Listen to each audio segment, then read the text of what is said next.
je suis en charge de certaines missions. Bah, moi, quand c'est fini, je vais tondre ma pelouse, ou je vais faire de la voile, ou faire de la musique, ou faire autre chose.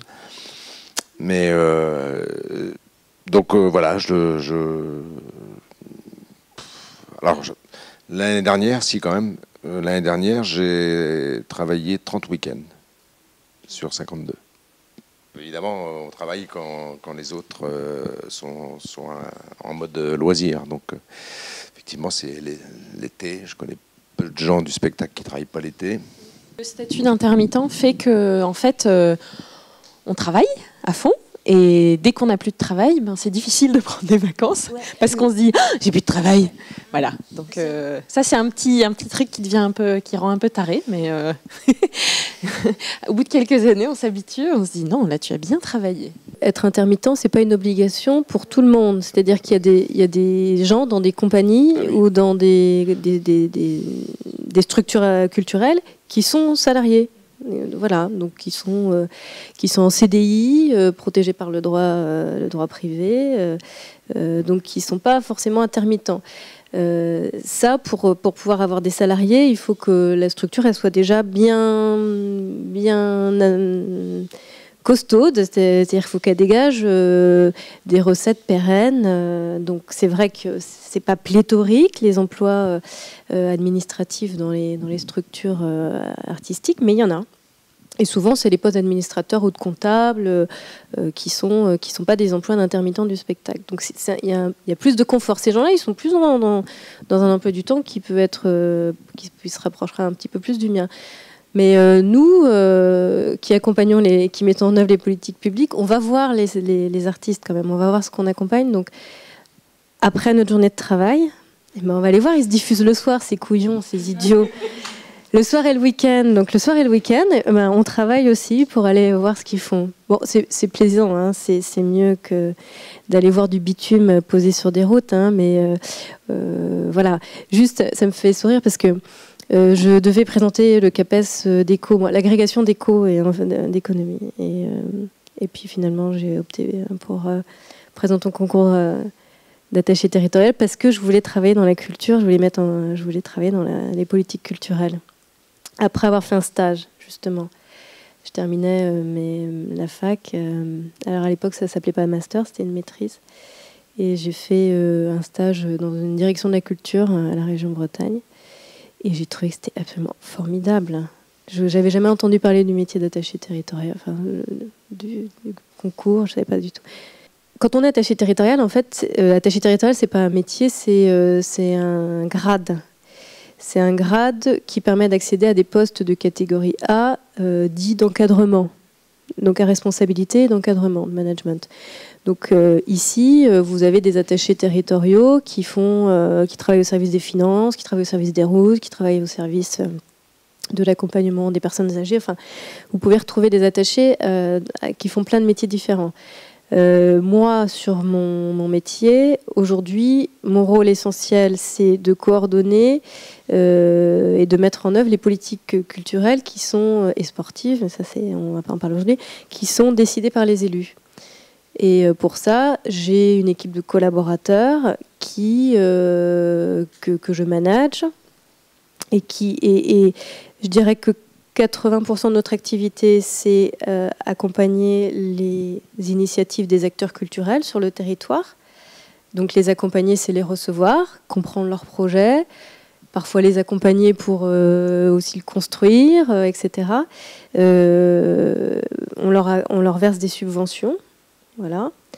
Donc on accompagne à peu près, avec la politique culturelle, on accompagne à peu près 400 partenaires culturels sur le territoire. Donc ça, les compagnies artistiques de spectacles vivants, les salles de cinéma, les radios, une cinquantaine de festivals, enfin voilà. Donc ça, c'est beaucoup de temps passé avec toutes ces personnes pour parler de leurs projets, pour faire l'évaluation aussi chaque année de ce qu'ils ont fait, est-ce qu'on les a bien accompagnés, enfin voilà. Ça, c'est 80% de notre activité. Et 20%, c'est nous, en maîtrise d'ouvrage, nous-mêmes, on fait de l'action culturelle. Donc on propose des manifestations, Et on a surtout en gestion 5 propriétés départementales, notamment la Roche-Jagu, voilà, et dans laquelle on fait une programmation artistique notamment, on entretient les bâtiments, on accueille le public, donc on a aussi une activité, et la lecture publique, où là on distribue des bouquins, des CD, etc., à 252 bibliothèques, et on fait des propositions d'action autour de la lecture. Donc moi je manage combien à la culture, ça fait une 60aine de collaborateurs qui, selon les métiers, soit accompagnent, soit font eux-mêmes de la culture, de la production culturelle. On est une collectivité publique, donc forcément, on se doit d'être normalement dans une équité de traitement et dans une égalité de traitement de tous. Sauf que, pour ça, il faudrait avoir énormément d'argent. Et puis, aussi, on a des élus qui peuvent aussi vouloir affirmer des valeurs. Donc, on essaie d'accompagner des structures culturelles qui font des propositions qui sont habitées de valeurs et d'éthique qui rejoignent celles des élus, qui sont les décideurs. Donc, pour ce qui concerne les compagnies artistiques de spectacles vivants, on va examiner la qualité de leur projet artistique, du propos qu'ils défendent, leur structuration aussi. On regarde comment ils diffusent, est-ce qu'ils font de la médiation, c'est-à-dire est-ce qu'ils vont à la rencontre du public, ou est-ce que c'est de la psychothérapie, c'est de l'art-thérapie, hein, parce que certains... malheureusement, ils créent beaucoup, mais ça rencontre pas beaucoup le public. Donc il y a un moment, faut aussi. Non, mais c'est aussi une réalité. Hein, c'est-à-dire que c'est de l'argent public. Donc les costarmoricains, ils doivent voir la création artistique. Si c'est une création qui fait du bien juste aux créateurs, c'est pas l'objet d'aide publique. Non, mais voilà. Donc on va accompagner voilà, des propositions artistiques qui nous paraissent être de qualité, porteurs de propos, un peu audacieux. Et si par exemple je prends le festival Art Rock, la position de la collectivité, c'est pas d'accompagner les têtes d'affiche Poulain-Corbion, parce que ça vide son économie, je dirais, c'est la billetterie. La collectivité départementale, elle accompagne quoi? Elle accompagne tout ce qui va être spectacle gratuit ou très peu cher. Elle va surtout venir en complément de prix, c'est-à-dire que le prix du billet, il est évidemment pas en réalité en adéquation avec ce que ça coûte. Et que si on était sur une économie complètement privée et non subventionnée, ce ne serait pas 77 € les 3 jours. Vous ne pourriez pas aller au Forum pour 12 € voir 3 concerts. Vous ne pourriez pas voir Dominica et IBI pour 12 € dimanche. Enfin, ce serait peut-être 40 €. Enfin, voilà. Donc, l'intervention de la collectivité publique, c'est pas d'aller enrichir des artistes portés par les majors, Universal et autres. C'est bien de faire que les propositions artistiques, elles vont venir à la rencontre des publics de façon plus facile. Et notamment, la barrière tarifaire, c'en est une. La proximité en centre-ville, c'est aussi parce que ça coûte énormément d'argent, le fait que ce soit en ville. Quand on se met dans un champ, on n'est pas sur la même logistique que quand on est en centre-ville. Je ne sais pas si vous voyez comment la ville est transformée, mais notamment pour la ville de Saint-Brieuc, pendant une semaine, elle n'a plus de parking qui lui rapporte un peu d'argent. Elle a tous ses services techniques et de voirie qui, à 3h, 4h du matin, balayent les rues pour que le lendemain, ce soit nickel, etc. Donc c'est aussi tout ça. C'est pour tout ça que les collectivités interviennent. C'est pour que le public puisse aller rencontrer des œuvres de façon facilitée. Donc, essayer de lever les barrières de déplacement, les barrières financières, etc. C'est pas quelque chose de rentable, la culture. Enfin, sauf tout ce qui touche au show business et tout ça, mais bon, aucun de nous trois ne verse dans ce domaine. Et donc, quand une collectivité territoriale prend conscience qu'il faut mettre de l'argent pour que ses citoyens et ses électeurs puissent accéder à la culture, voilà, l'enjeu des politiques, là, c'est de comprendre, ben voilà, tel spectacle, est-ce que la collectivité peut mettre 10 € pour que ce soit accessible? Par exemple, 10 €. Enfin, moi, c'est souvent un ratio que je fais, quoi, entre le coût du spectacle, pour qu'il soit équilibré. Ça ne peut pas l'être. Enfin, pas dans ce que nous faisons, en tout cas. Donc, la collectivité met au bout.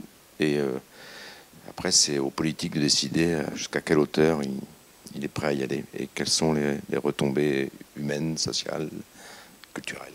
Autour de moi, mes collaborateurs, ils sont comme moi, ils ne sont pas issus du sérail, ils ne sont pas artistes, mais n'empêche qu'on a tous eu un parcours artistique, quand même, et des pratiques artistiques, pour avoir eu envie de travailler pour la culture.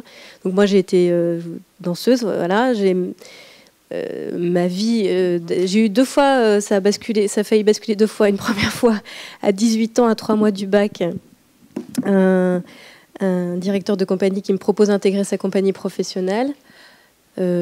Vertigineux, finastite, évidemment, je me suis dit, passe ton bac d'abord, ma fille, tu verras après. Et puis, c'est trop tard.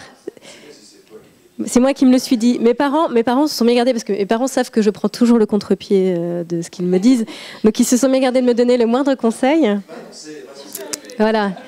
Et de moi-même, je me suis bridée. Donc je lui dis non, pas tout de suite, je préfère passer mon bac. Et puis après, c'était trop tard. Donc je ne suis pas devenue danseuse. Sinon, j'aurais été de ce côté-là, j'aurais été intermittente. Enfin maintenant, je pense que je ne danserai plus, je suis trop vieille. Mais voilà, moi j'ai eu un parcours de danse. Le chef de l'action culturelle, il a un parcours dans le cinéma. J'ai 2 collaboratrices qui sont passées par les Beaux-Arts. Enfin voilà, tout le monde a eu... Parce qu'on a la fibre et on se forme aussi. On se forme parce qu'on va voir des choses et parce qu'on s'intéresse et parce qu'on lit aussi. On a un trafic de bouquins au bureau invraisemblable. On s'échange les bons bouquins, les bons spectacles à aller voir. Voilà, parce que si on est sec et qu'on traite un dossier culturel comme on traite un dossier de demande de RSA, ben, ça fonctionne moins bien, je pense. On est moins au service et du public et de l'artiste. Hein. Donc l'appétence et la curiosité. Et la formation, je crois que c'est les 2 mots importants. Les concours sont organisés par... avant, c'était le CNFPT, le Centre national de la fonction publique territoriale. Il y a eu une réforme il y a quelques années. Maintenant, ce sont les CDG, les centres de gestion, qui organisent les concours. Alors, évidemment, la crise touchant tout le monde. Les concours qui autrefois étaient organisés de façon annuelle parce qu'il fallait recruter beaucoup dans les collectivités. Vous entendez toujours que les collectivités territoriales ont beaucoup trop recruté ces dernières années, qu'il faut arrêter de recruter, qu'il y a trop de monde, trop de fonctionnaires, etc. Toujours est-il qu'on est passé sur un rythme plutôt biennal maintenant. Hein. C'est tous les 2 ans qu'il y a des concours d'attachés. Le prochain... c'est trop tard, il fallait s'inscrire, mais c'est en septembre exactement. Et en fait, il faut regarder sur les sites des centres de gestion. Donc généralement, c'est le centre de gestion 35, hein, Ille-et-Vilaine, qui organise pour le Grand Ouest. Je ne vous cache pas que c'est des concours un peu ardus, mais alors en externe, c'est 3 épreuves écrites, une note de synthèse, une dissertation et puis une composition, alors soit de finances publiques, soit de droit public, normalement. Et quand vous êtes admissible à l'oral, vous devez avoir 2 ou 3 €, 2 € sûrs, plus vous pouvez prendre l'anglais en optionnel. Si vous êtes doué, ça vous apporte quelques points. C'est assez ardu, c'est pas du tout inatteignable, mais la chance qu'il y a, c'est que beaucoup de gens s'auto-brident en se disant de toute façon maintenant ils ne recrutent plus dans la fonction publique. Et moi maintenant je suis de l'autre côté parce que je suis jury, je fais beaucoup de jury de concours, donc je corrige beaucoup de copies, je forme aussi, je fais pour les oraux. Et en fait on constate sur les dernières années qu'il y a entre 30 et 50% de gens qui ne se présentent pas au concours. Si bien que vous partez avec je sais pas, 200 postes ouverts et 1000 personnes inscrites, quand il n'y a que 500 personnes dans la salle, le pourcentage d'être reçu est quand même largement plus intéressant. Donc, il y a un vrai coup à jouer là sur les prochains concours.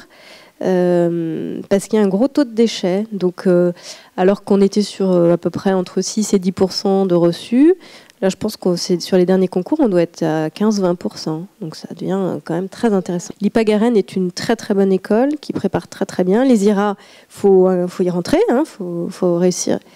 L'IRA, c'est l'Institut d'administration, régional d'administration. C'est des instituts qui préparent.